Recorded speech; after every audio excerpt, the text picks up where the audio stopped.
You're watching Oilers Nation Everyday with Tyler Yaremchuk. Your one-stop shop for all things Oilers.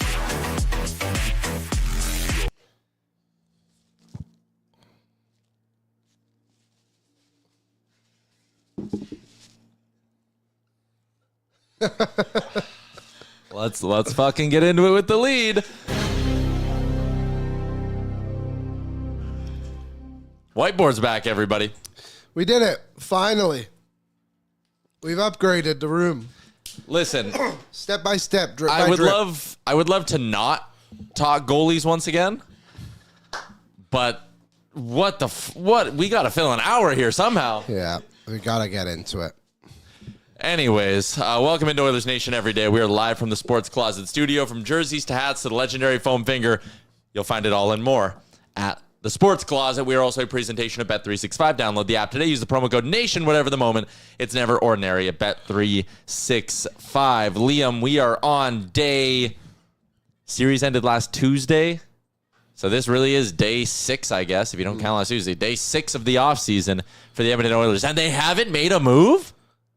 What are you waiting for? Wakey, Stan. Stan, you have a job to do. Go get Trevor Zegras. Go get...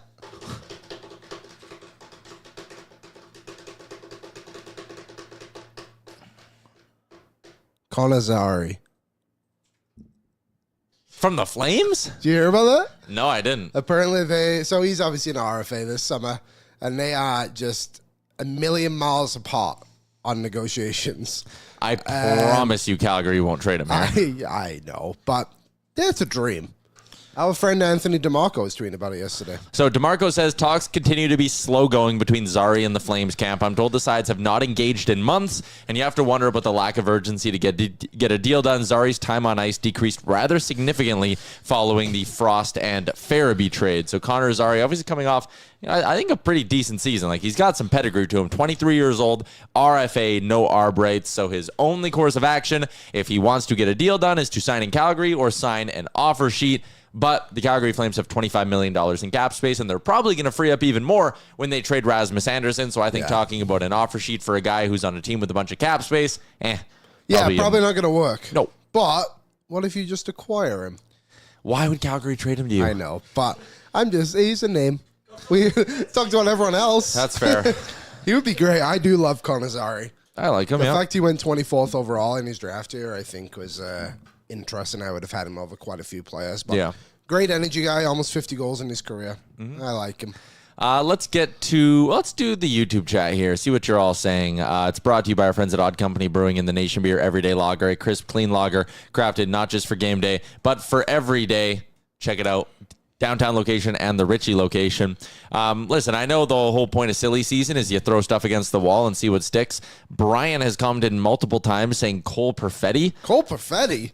Whoa. I thought my idea was foolish. Yeah. Cole Perfetti, under contract for one more year at $3.2 million, 23 years old, has 2 more years after this one of team control, has, for all intents and purposes, been a 20-goal guy, back-to-back seasons for the Winnipeg Jets, a Winnipeg Jets team that is likely losing Nick Ehlers and needs good young scoring. Why would they trade him?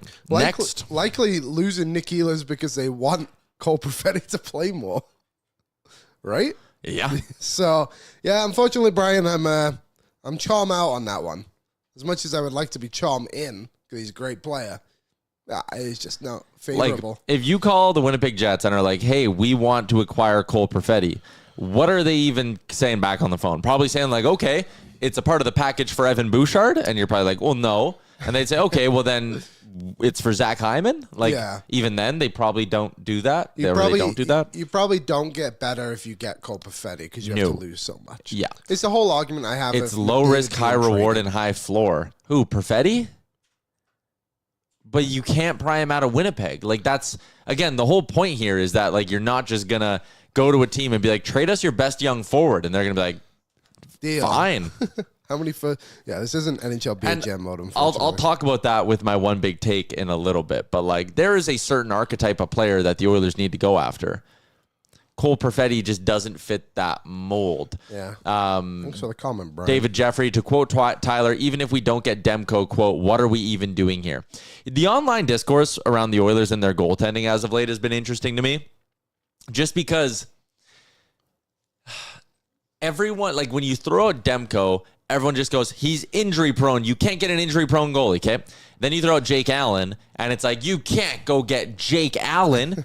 He's going to be, Frank thinks he can get $5 million. $5 million? Yeah. And it's like, well, Wowza. he can't be your only ad. Like, you can't just say it's Jake Allen and that's it. Okay. And then you throw out, John Gibson, and people point to the inconsistencies and the injuries. And then, you throw out Ukko-Pekka Luukkonen or Joel Hofer, and people go, they're inexperienced. Here's the problem.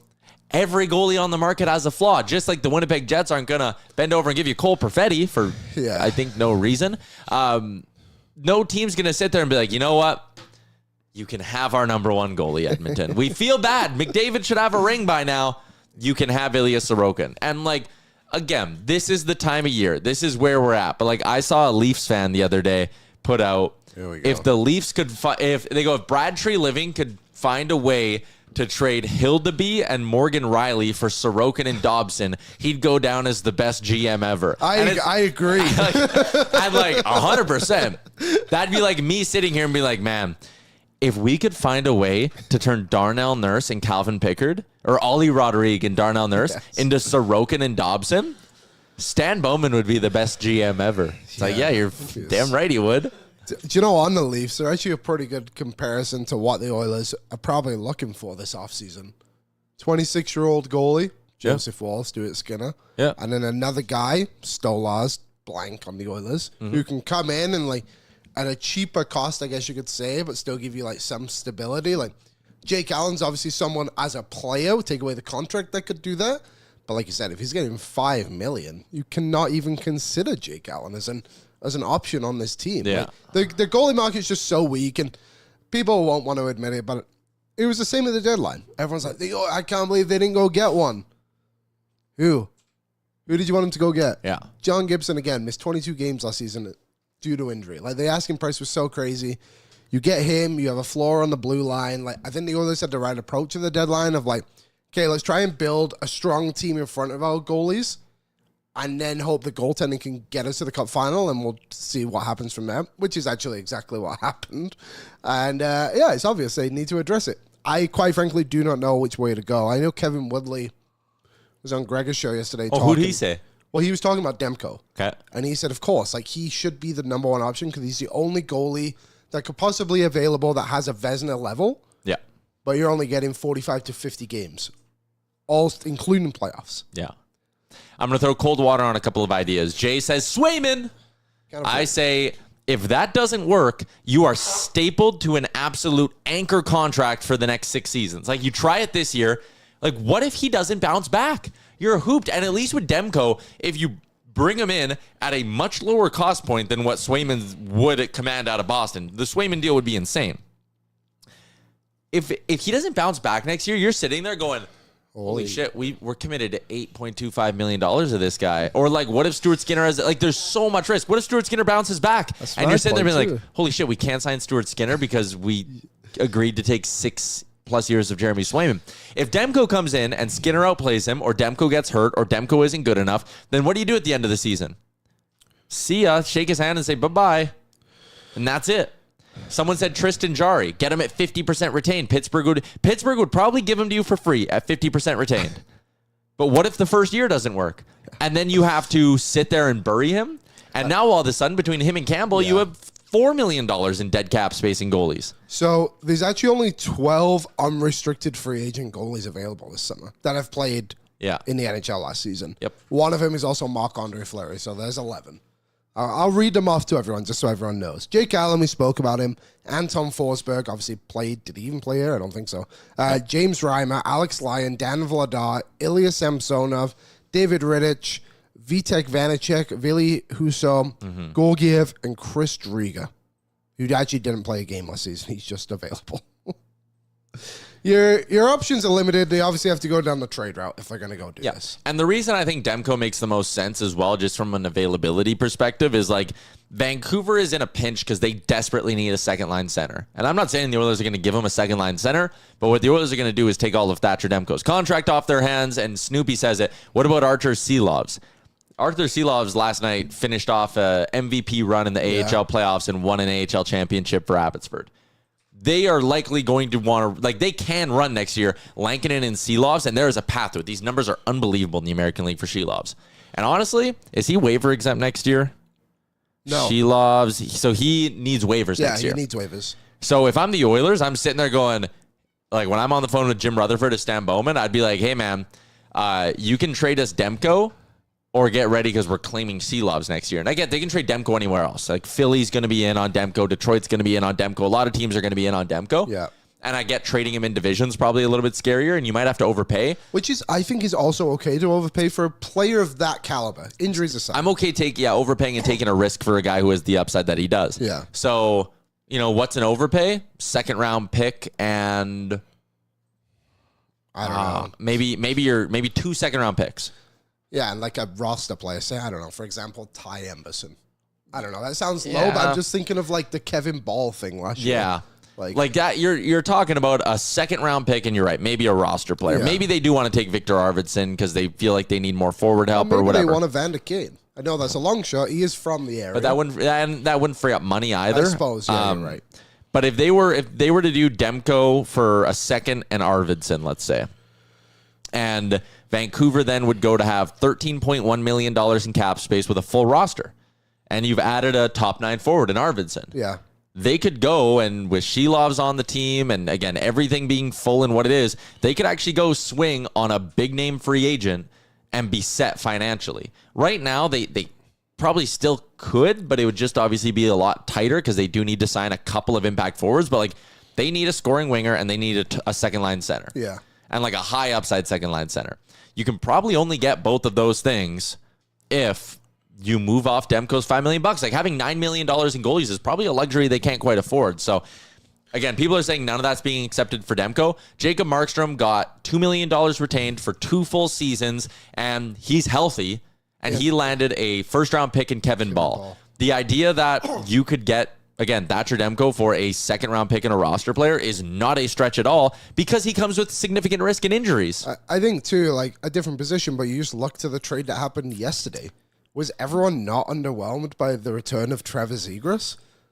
Yes. I just think the market isn't what you all think it is. Like some cases a lot lower, and like we said, like in division, it's going to cost you slightly more, but I still don't think the price is anything egregious. Like you look back over the years, there's not like goalies. The market isn't as high as it always seems, and that's why I think last year, like the Oilers looked at Gibson and were like, we're not paying that for this guy. Yeah, he's not worth it for what it was. So. Hey, maybe they go get Gibson this summer instead, and it kind of works out. But, yeah, they got to go down the trade route one way or another. And I think Demko and Gibson would probably be the 2 guys I would look at because I don't think there's many other options. I agree with you. Ian says Vancouver getting the $5 million in cap space is the bigger asset to them than the picks they'd get. Like, probably, yeah. And look what they did last year with Jeremiah just says Zegras has a history of injuries, Liam. That's why the low return. Exactly. That's what I mean. Demko. But you look at the name. Everyone looks at the name, and that's the difference. So goaltending's a different market, says Jeremiah. But it's a worse market traditionally. It's because it doesn't happen that often, so there's not a lot of comparables in a way which can benefit you, I suppose. But yeah, Vancouver put themselves in this hole. Like why they signed Kevin Lankinen to what they did, unless they obviously know way more on Demko than the rest of us do. Yeah, which is very possible. But they love to get their assets and just flip them immediately. Look at like the Marcus Pedersen thing. That obviously came about today of New York now gave that pick to Pittsburgh to kind of close down that trade. UPL for me. Yeah, and again, like there are options out there, but the idea that there is some sort of shining light, beautiful knight in shining armor coming to save the Oilers goaltending picture is just not realistic. Like I saw packages for Devin Levi yesterday. Like I don't hate the idea of acquiring Devin Levi. You're paying a lot because he still has the prospect shine to him, right? Like Levi and Demko probably cost you the same. Just go get Demko in that world. I know Levi can be the guy for you down the road, but the Oilers also have to worry about the here and now. Yeah, they needed, if Levi was an option, he needed to be in the league all season. Yep. I agree. Okay. There's something I want to get to. Louie DeBrusk is going to join us in a couple of minutes here, but it's I want to get to one big take, and it is brought to you by our friends at Budweiser. Obviously, Budweiser wanted to reinvigorate the City of Champions spirit here in Edmonton, and now they're encouraging buds to make time for hockey, not excuses. Every goal, every win is better enjoyed with your buds, so phone a bud, text a bud, and call out their excuses for bailing on hockey. When it's hockey time, it's go time with Budweiser. Here's my one big take, Liam. I'm writing this for a piece on Oilersnation.com. Okay, here we go. It's going to be a boring summer for the Oilers. And I don't think people want to hear that. And I think people are going to roast me. And if this gets clipped, I'm sure the comments will be filled with anger. And there'll be people being like, the Oilers media is whatever. I just don't know how you can expect anything else right now. And here's the other challenge that Stan Bowman's going to have. Is that, and we heard when Connor McDavid talked the other day, McDavid in all likelihood is going to want some sort of proof or plan that the Oilers not only are going to be legit Stanley Cup contenders next year, but they have a plan to be legit Stanley Cup contenders for the next 3, 4, 5, 6 seasons.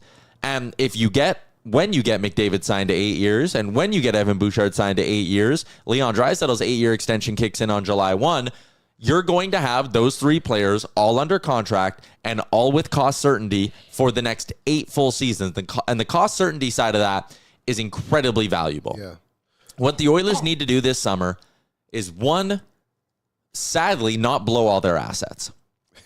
They need to keep something in the system because there will be needs at the deadline and all that. And that's not me saying they don't need to go out there and make improvements. They need to get a goalie this offseason. Yes. Whatever caliber, whatever name that ends up being, you cannot come into training camp next year with Pickard and Skinner and no competition at all. You at least need competition at the bare minimum. You likely need a legitimate name in there.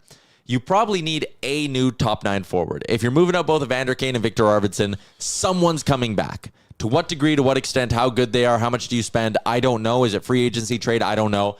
But you're probably losing Kane and Arvidsson and replacing them with one name. But what Bowman needs to do is also find players who can come in and, yes, help you next year, but also be on the right side of the age 30 benchmark and can help you for the next 4 or 5 seasons. I think that is why they like Trent Frederick as much as they do, because I think they go cost certainty. This is a guy who we can point to and say he's part of the solution for the next 3-4 years. They're not doing the 2 years for Arvidsson, rental for Skinner type thing anymore. I think they need to start taking some shots at younger players. One guy who's come up a lot over the last couple of days is Cody Glass. He's not being qualified by the New Jersey Devils. Yep. He's going to be a free agent. He's on his 4th organization in 5 years. He's 26 years old. He doesn't score well, but he does the defensive things really well. And he's a right shot centerman who can play pretty physically. You look at guys like that. Like, what was the move last summer? What was the best move the Oilers made? The best move? I'd probably go like Podkolzin. Vasily Podkolzin. Oh, in the summer, yes. In the summer. Yes. It was Vasily Podkolzin. You went and got a cost-controlled young player who needed a change of scenery. If you go to Cody Glass and say, hey, we're going to give you a 2-year deal, 1-point-something mil, it's a low-cost thing. And I know some people were like, he's just Janmark. Okay, but if he's younger Janmark with upside, take that guy on your team, right? Yeah. What if he ends up being, and he's not going to hit this ceiling, but like look at what Washington did with Dylan Strome. Yeah, they turned him around really well. They took him off the scrap heap. He wasn't good enough for the lottery team in Chicago, and they turned him into a legitimate top-line center, right? Probably a few better seasons. I don't think Cody Glass is strong, but I know what you mean. But like Cody Glass, what if he finds his offense and he's a better, younger version of Adam Henrique? Like, I want to see Stan Bowman go and take some upside shots here this summer. I don't want any more of like the veterans that don't fit the system and all that. Next year, I would love to see a guy like Cody Glass here. I'd love to see Matt Savoy. I'd love to see Noah Philp on the roster. Cody Glass. I like Cody Glass. So I was looking through out of curiosity. So Mackie Samoskevich in Florida. Yeah. Not to acquire him, but he did not play in the playoffs for them, at least the final, but got 60 games in the regular season and 15 goals, I believe, somewhere around there. Yeah. I wonder if that's something they try to do similarly with a Savoy, where he's on the team all year, playoffs come around, you hypothetically acquire your Brad Marchand, whoever that forward is, and that kind of pushes him out of the lineup a bit, but he's around. I think it's important to have players like Savoy and Philp on the roster because of what you said. You need lower cap hit guys, but guys with some upside who like, hey, if they hit, they can take off and go, and all of a sudden there's another weapon for you. Looking through, like, obviously free agency is not exactly a place you go out and find all these like mid-20-year-old players. Which is why a guy like Cody Glass popping up is interesting. Totally, yeah. So like Kasperi Kapanen, I know he was here, but like a guy who's only 28. Yep. The upside, you know what he is, but he's 28. And he's Could score you 15 goals next year and bounce between your fourth line and your second line. 10 to 15 goals, somewhere around there. But yeah, I agree. That is where they got to go. But it's going to be interesting what they do in the top six. I know we spoke about it, but like they keep going for these experimental players of like guys who, like your Arvidssons, your Skinners, I'm sure there's other players after that as well who like don't necessarily work out fully to what they want. Is like if you do that again this summer, you have to know they're going to hit. Yep. And that's why I wonder about, you're not going to like this, but I wonder if they just like throw an offer at Patrick Kane. You know what I mean? Like, you know what Patrick Kane is. But are you going to give him... He's at this point in his career, he's a middling 5v5 producer who can help you on the power play. Like, I don't think he's coming in here and putting up points on your third line. He needs to play top six and play on your power play, and I don't see that happening But can he play top six? If you don't have Arvidsson and Kane, you kind of need someone to fill that role, right? You know what I mean? Like, and I just think instead of being like, oh, I wonder what Jeff Skinner can do in the playoffs for us, or like, can Viktor Arvidsson find his 40-goal form? It's like, I know Patrick Kane's probably going to come here and score 20 goals. But we said Skinner and Arvidsson should have come here and scored 20 goals, but right? I think the unknown was more on those guys than what Patrick Kane is. We all know what Patrick Kane is. I disagree with that because if Kane's not getting power play time, he won't put up those numbers. Maybe they mix up the power play a bit like shit. If maybe. Gulitz is gone, right? Like, everything's on the table. It's interesting. Well, like, here's another thing, too. Like, you talk about needing top six wingers. Obviously, McDavid and Draisaitl are locked in. Hyman's locked in up there. Is there a world where, again, if you're looking at Cody Glasses and Phillips and you have a guy like Janmark who can also play center, is there maybe not a world where just Henrique and Nuge are starting the year as your top six wingers? Yeah, I think so. I think definitely either of them. And, like, they'll make the playoffs next year. They're going to be a playoff team. Yes, that division is so weak. Like, what's the problem with maybe just going and saying, you know what, let's take a stab on Glass. Let's take a stab on, keeping Philp up. Yep. Savoy will be in your top nine as well. So between Henrique and Nuge and Hyman and Savoy, few names in there. Maybe you bring back a Connor Brown who is versatile enough to bounce around. Podkolzin played that role. Kapanen played that role. Piecemeal it together, get to the deadline, and see what your situation is. Yeah, the only problem I would have is you have a lot of question marks, obviously, and you don't want to go into the season like Colorado did. Yeah. You have to go out and acquire like 4 or 5 players before your team's like, okay, we're great. And I don't think this team has to be perfect by any means heading into the season. March is when I need this team to be good. But yeah, you gotta address a few positions. The top 6 thing is, since you brought it up, is very intriguing to me. And people keep saying JJ Peterka. I think Buffalo is obviously aiming very high. They're looking at that Chicago pick, and he looks like he's not going to get moved now. But I don't think he'll cost that much, but I think he'll cost too much for the Oilers. Peterka. Yeah, I agree. And again, like, these trades usually surprise you with how little the return is on guys. Yeah. So... yeah, Frederick too, I suppose. Yeah, and Trent Frederick. Like, again, you could be running into next year. Your 12 forwards are Draisaitl, McDavid, Hyman, Nuge, Henrique, Janmark, Tomasek, Podkolzin. We're already up to 8. Put Savoy and Philp on the roster. That's 10. Frederick's 11. Brown's 12. Perry's 13. That's without even signing a Glass or any free agent. I've just rattled off 13 players that will likely be in the organization next year. Did you say Tomasek? Yeah. Okay. Yeah, so there you go. You kind of got your roster. We'll see. Connor Brown's an interesting one. I think there's a chance he moves on. I think it would be fair for him to move on too. I could just see a world where he gets, like, again, he obviously took the short-term money this year. He had the bonus thing, and that kind of complicated things with the Oilers as well, or at least with how Oilers fans viewed him. Yeah. I like him because he kills penalties, and I think he can move up and down your lineup, and he goes on like those little heaters where he puts up some offense. Yeah, like in the playoffs. But is another team maybe going to look at him and be like, hey, man, we'll give you a 3-year, because how old? He's 31 years old. Another team might look at him and be like, would you like a 3-year, $2.5 million deal? And the Oilers might be sitting there going, hey, we'll give you term, but it's going to be term at Janmark money or 1.75 mil. And he'll sit there and go, man, I kind of got to make my money here now that I'm in my 30s. And I think a team will go out and do that. I think so. Just one of those middling teams again, like a Utah, someone like that, who needs to make the push, and they know they're not going to win the cup, but they need a guy who's going to come score 10+ goals for them. That's what Connor Brown Bring is. Cassian home says, weren't they saying Brown is close on a 2x4 deal? Like 2 2x4? years, $4 million? Jeez Louise. That would be Who an said awful that, contract. Cassian? We can't keep doing this to us. We can't do that. Yeah, that's a tough one. That would be very, very painful.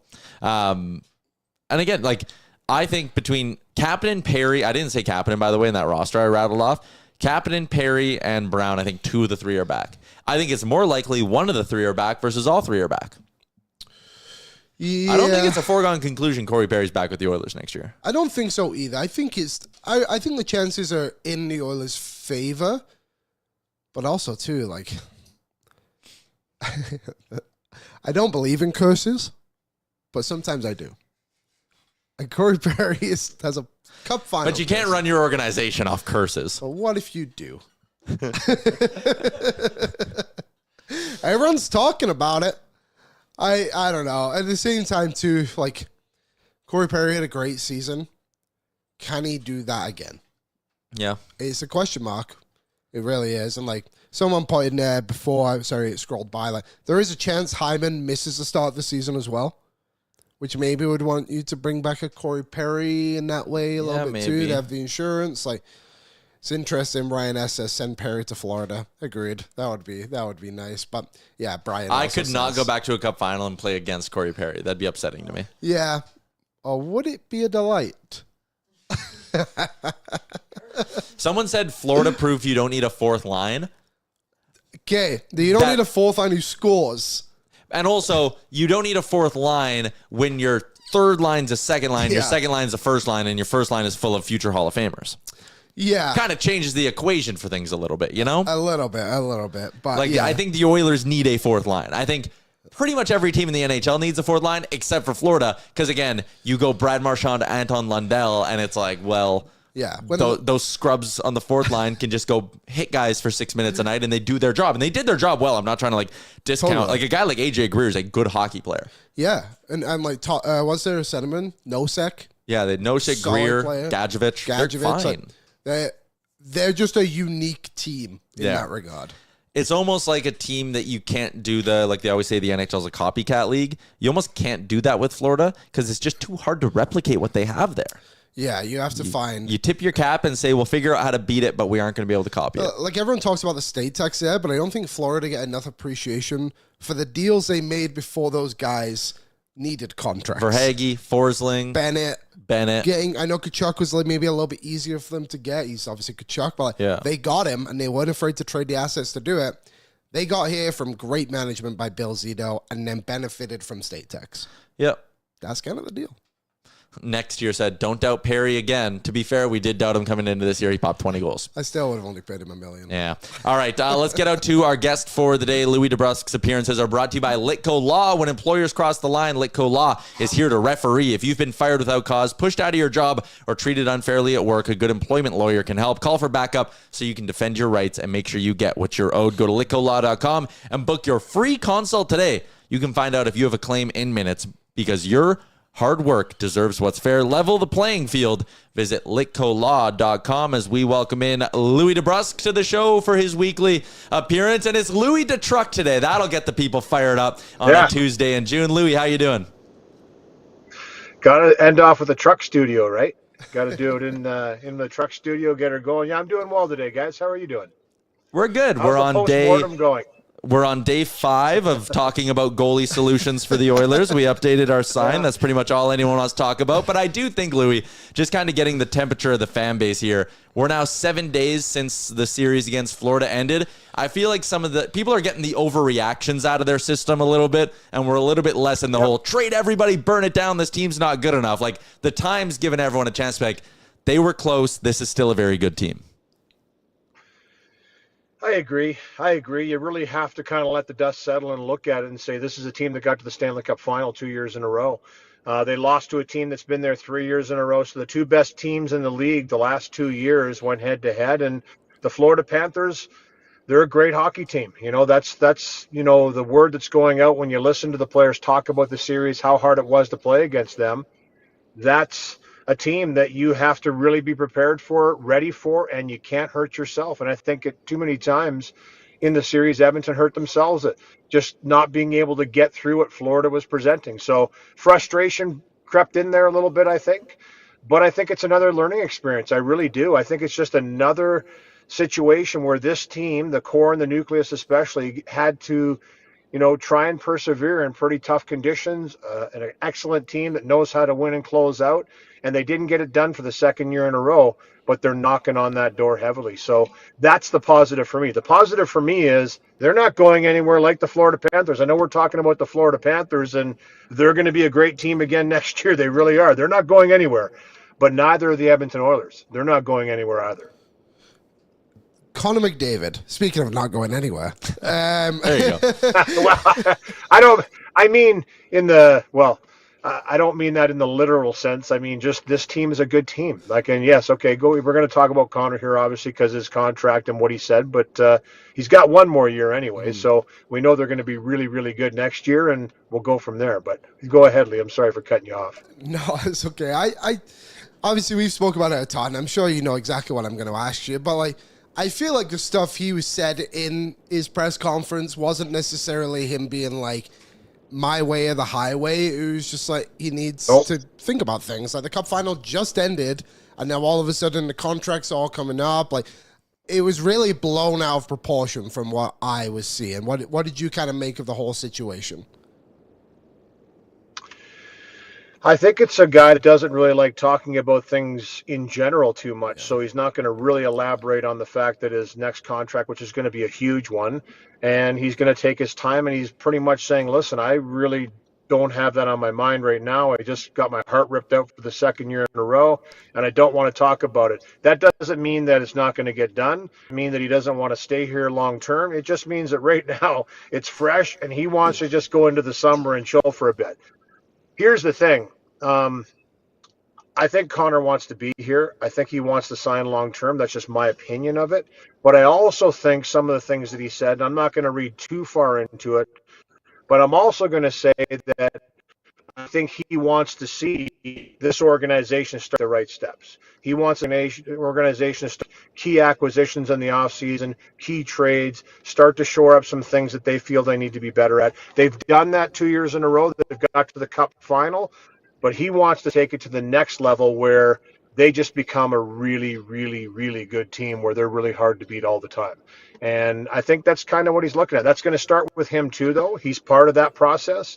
Leon, same thing, that he's part of that process. And it's not just the offense. And I know that both Connor and Leon talked about that throughout the playoffs a lot, that they are judged on the offense. Let's face it, they are.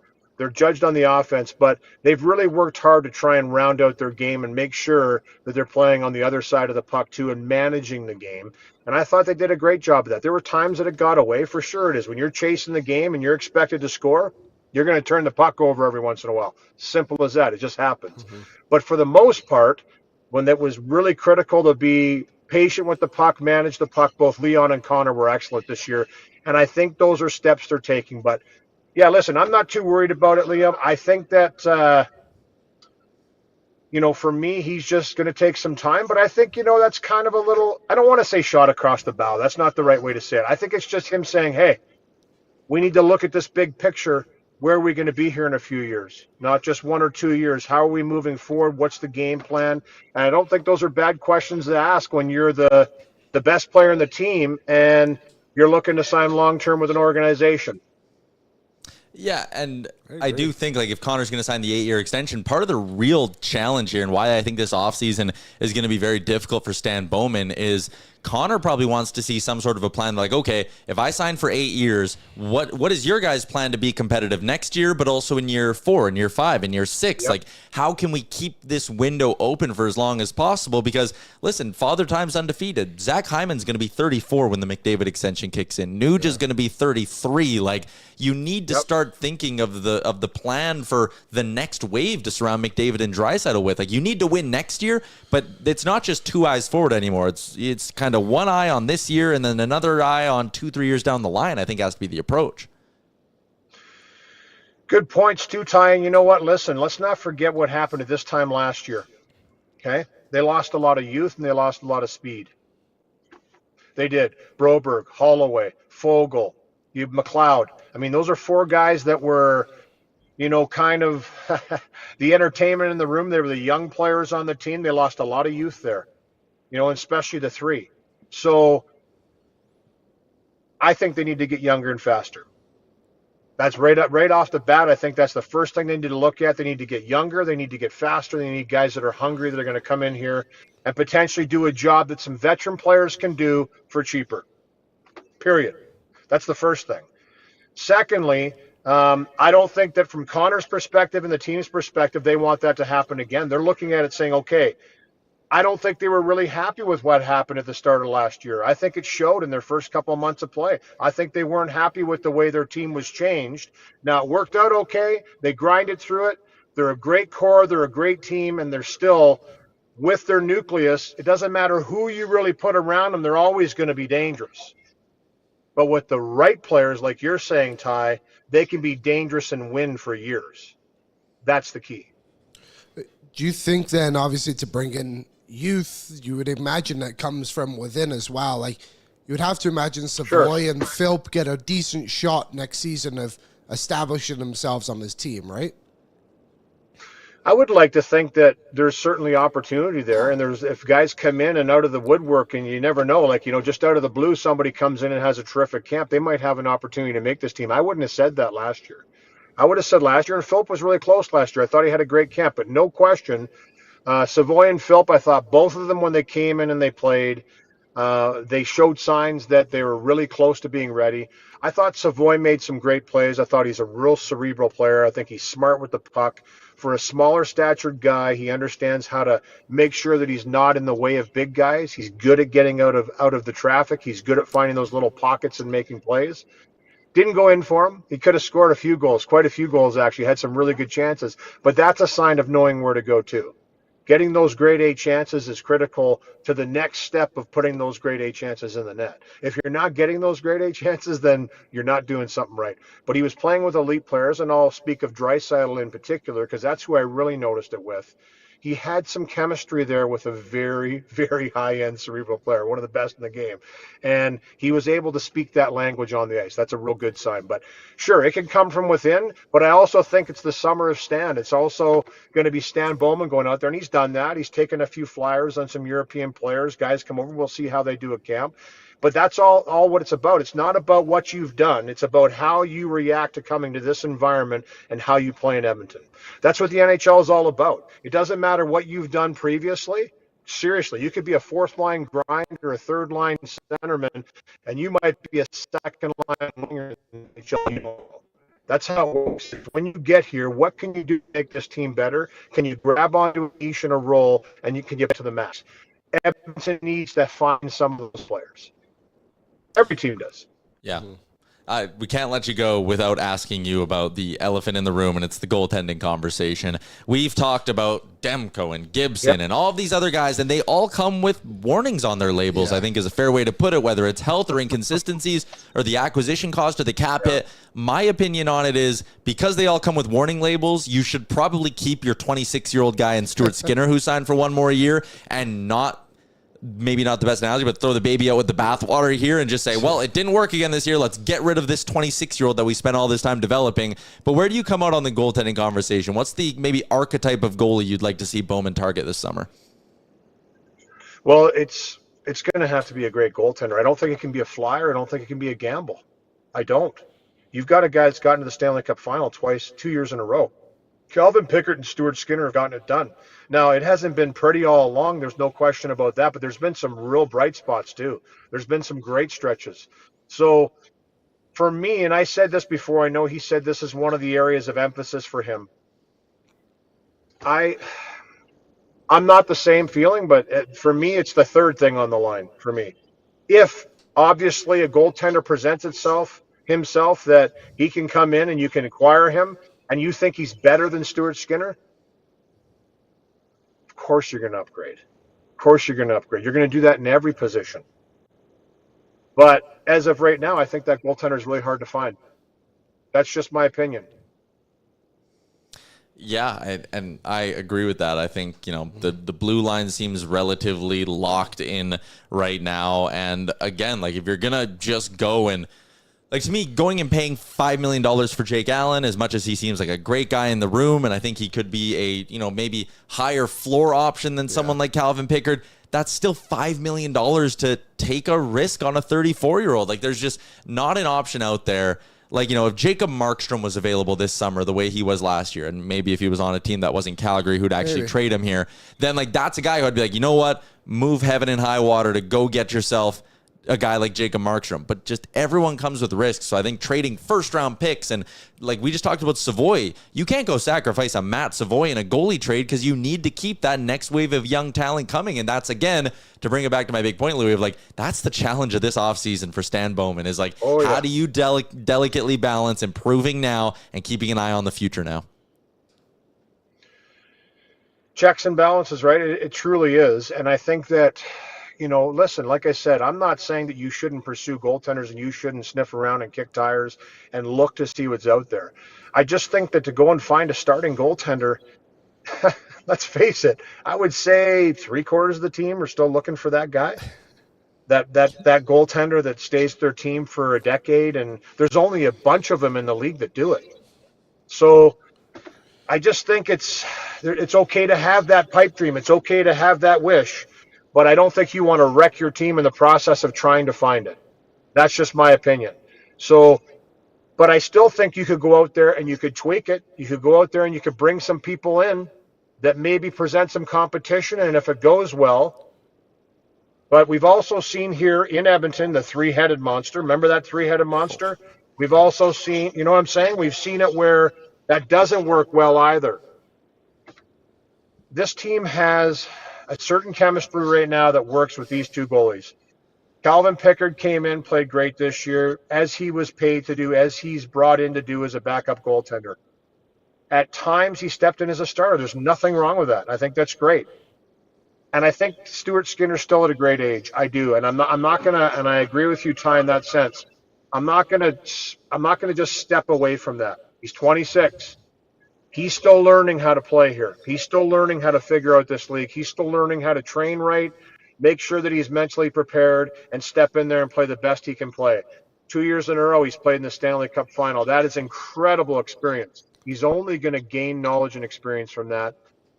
Like I said, I'm not as worried as it seems that Stan Bowman and the Oilers are about it. But I would certainly kick tires, and I would always be looking to make the team better in every single facet.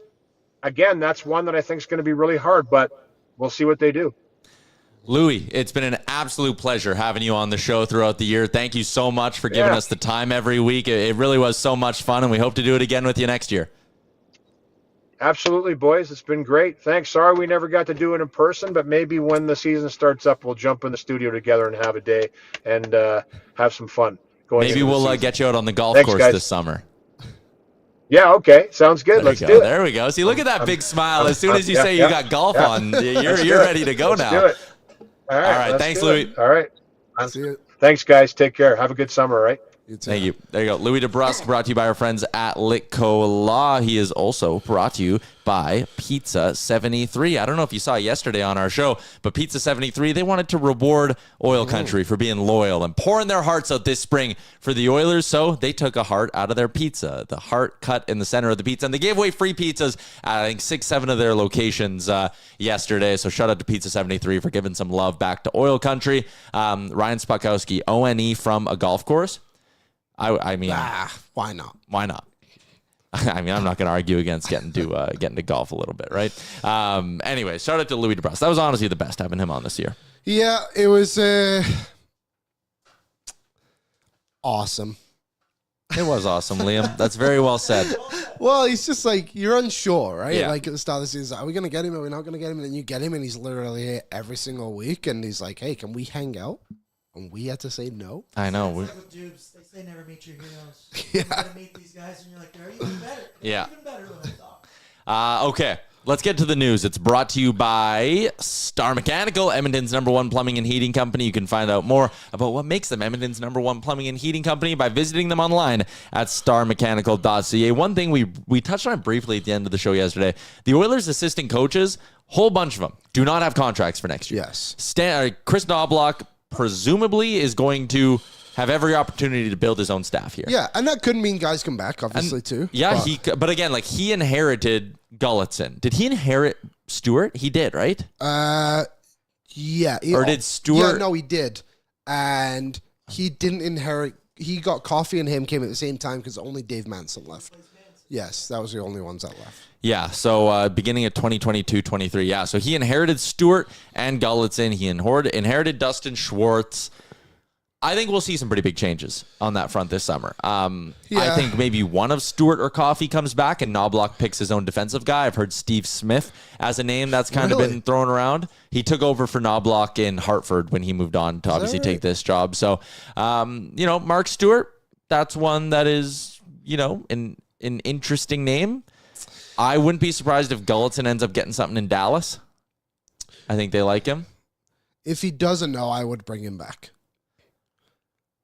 Is there a part of you that maybe wonders if the power play needs a fresh set of eyes on it? Yes and no. I think the power play just hit a spot where our expectations for it are just so high. When really it finished like 6th in the league this year, and like it was pretty consistent in the cup, in the playoffs too. The penalty kill for me is the one area that I think they'll look to address the most, and that is Mark Stewart. Unfortunately for him, I don't think he'll be back. I also, just like you said, I don't think Coffey will be back. I think he loves being a coach, but I don't think it was his plan. Yeah, I agree. So that would be for me. And then I think it might have started as a favor. And then it was like, oh shit, I really like it. But like, I don't know if there was ever the coaching passion there. Yeah, I think he grew to love it. Yeah. I think he really did. Like a lot of the times, like he does go on and talk on that. What are the documentary they do? I don't know what it's called. The oil drop or whatever.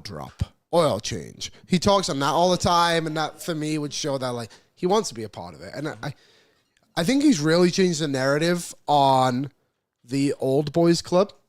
Of like, oh, we can't just keep hiring these guys over and over again. Our organization will never be better. You can do it as long as you do your due diligence and don't just gift jobs to people. Right. And I know at first that's all what we thought was like he's being gifted a position. Or he's a spy. Yeah, the spy thing was true, yeah. But he did a great job. Yep. Did a great job. Midnight Rambler. You can almost always count on Skinner to let in the first shot against, or at least in the first 5, continually putting the Oilers in catch-up mode right off the bat. It's getting old. Remember when he had 3 shutouts in 4 playoff games and the Oilers made a cup final again? That was fun. The one, yeah. Okay, there's someone in our chat named Marion Hosa who keeps just saying, go get Steven Stamkos. Marion. Come on, man. You can't, like, again, I love doing the rumor mill thing, and like, we had the Jake Wallman idea before that was reported last year. It comes from just digging around and searching for guys who might be available. Steven Stamkos, full no move clause, $8 million this season for 2 more years. Yeah. The only way you can do that is if Nashville takes both Kane and Arvidsson. Does Nashville want to take both Kane and Arvidsson in a deal for Stamkos? What else do you have to add to that? Does Stamkos want to waive and leave his tax-free state an $8 million AAV to come to Edmonton to win? Maybe. Minus 36 last season, Steven Stamkos. How many goals did he score? 27. He had a 53-point season. Right shot. I mean, having him on the other side of that power play would be electric. He's a legendary player. I love Stamkos. Yeah. But unfortunately, he's just not fit here because the Oilers can't afford him. I also don't think Stamkos wants to leave Nashville. Probably not. He probably signed there for a reason. Yeah, you would think. Yeah. He chose Nashville over Anaheim last year. Sorry, Marion. Maybe you can come back and help us, though. How's that equipment? Yeah, how's that a little allergy thing? Coming along. Okay. We got a couple more things to get to today. We do have to do a rumor mill. Ooh. It's brought to you by our friends at Sherwood Power Sports and Marine, right in the heart of Sherwood Park. We're doing a fishing thing with them in a couple weeks. I've never been fishing before, and they told me they wanted to take me fishing. So getting outdoorsy with Sherwood Power Sports and Marine. Whether it's a boat, ATV, motorcycle, e-bike, they got it all right in the heart of Sherwood Park at Sherwood Power Sports and Marine. Okay, here's what we got from some of the insiders around the NHL. Elliot Friedman says Viktor Arvidsson is willing to work with the team to get traded. He obviously has a no movement clause. He said there's really no ill will between the two sides, but they both recognize that this year did not go the way they wanted to. So all expectations are that Arvidsson moves. I actually think sending him to Nashville could work. We saw the Predators do this with Eric Haula, where they brought him in $3.1 million. They actually got a little, or New Jersey got a little bit of something for Eric Haula. So like Nashville, they have an extra second rounder. Would you do if Nashville, so they have their pick and Tampa's pick. So Tampa's pick would obviously be later. If you're Edmonton and Nashville was like, hey, we want Arvidsson from you, that's like a common thing, or like we have common ground on that. Give us your third round pick this year, which will be 96. It should be like 95th. Okay. And we'll give you Tampa's second. Move up a bit more than a round and give us Arvidsson. We'll give them a second? No, they give us like, I think Arvidsson has value. Oh, I do too. They would give us a second and a third. They would give us a second. We give them Arvidsson and a third. Gotcha. Move up around in the draft, get out of the money? Or would you try to like get a standalone like if the option was that, or there's another team who's like, hey, we'll give you a fourth rounder for him. Would you rather just get the extra pick, or would you rather move up around? I'd rather have the extra pick. I think gaining assets is obviously valuable. It depends. Like, I don't think this is a great draft class either. So this might sound silly, but like what you find in the second round, how different is it to the fourth round in a way? You know what I mean? Nashville also have an extra fourth round pick in next season and an extra fifth. Like, I think at this time of the year, just getting out of that money is the most valuable. Probably piece. Important. Marian Hossa, but Stamkos would be a good idea. I agree. And like, it would be a good, I have lots of good ideas. Get Sidney Crosby. Good one. I like that. Great idea. We also had someone else like, this one wasn't as egregious, but like BBJ goes, Philip Gustafsson, 1 year left, 3.75, might be able to swap Stu. Why would Minnie do that? He's got to be their starter next year. They're not going to trust Jesper Wallstedt with the starter reins. Oilers also lit up Gustafsson this season.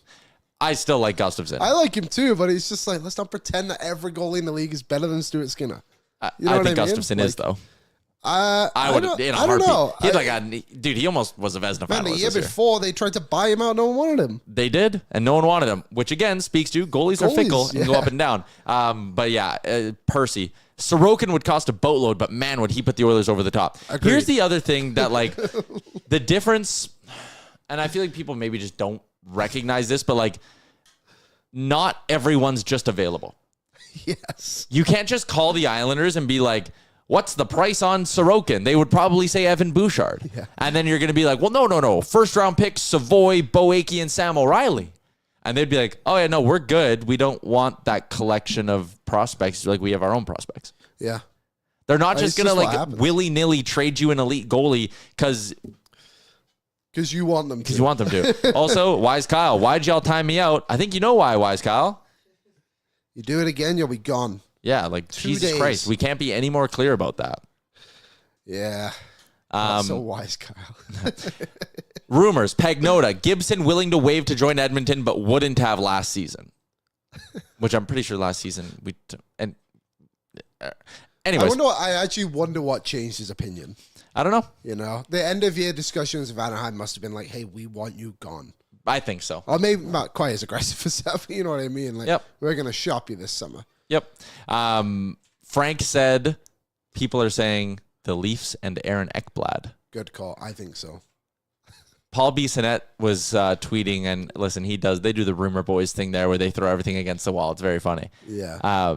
And this isn't, I'm obviously not throwing shade at anyone. We love those guys. But he threw out the Brad Marchand 4 years, $9 million in Toronto. Oh, baby. The Toronto Maple Leafs taking the $16 million they get from Marner and Tavares leaving and turning it into Brad Marchand and Aaron Ekblad. Special.